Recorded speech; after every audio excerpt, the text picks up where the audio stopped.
Sziasztok! Én egy nagyon egyszerű receptet hoztam nektek. Most chia pudingot fogok elkészíteni. Ez az egyik kedvenc reggelim. Én kakaóval, málnával szoktam fogyasztani. Ez a kedvenc ízem. Kevés hozzávaló kell hozzá, főként a chia puding, a chia mag, a málna,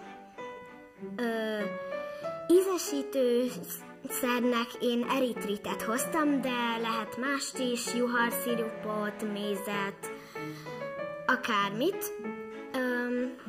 Díszítésnek akár lehet kókuszchipset is használni, meg ugye kakaópor.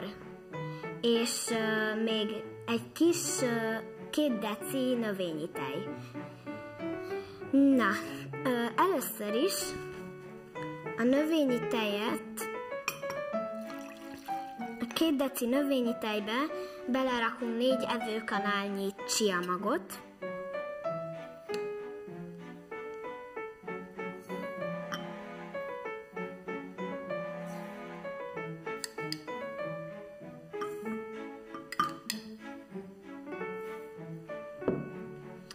utána jöhet bele a kakaópor és az édesítőszer,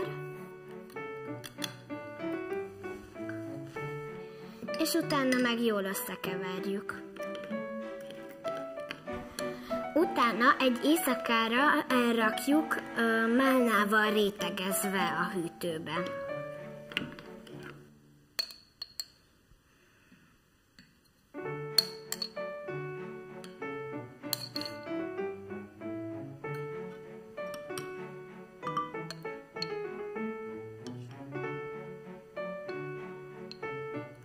A tetejére rakhatunk egy kis kókuszt is.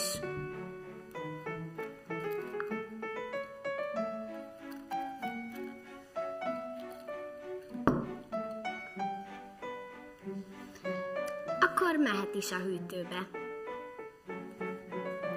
És reggel már csak egy kanalat kell hozzá elővenni. Jó étvágyat!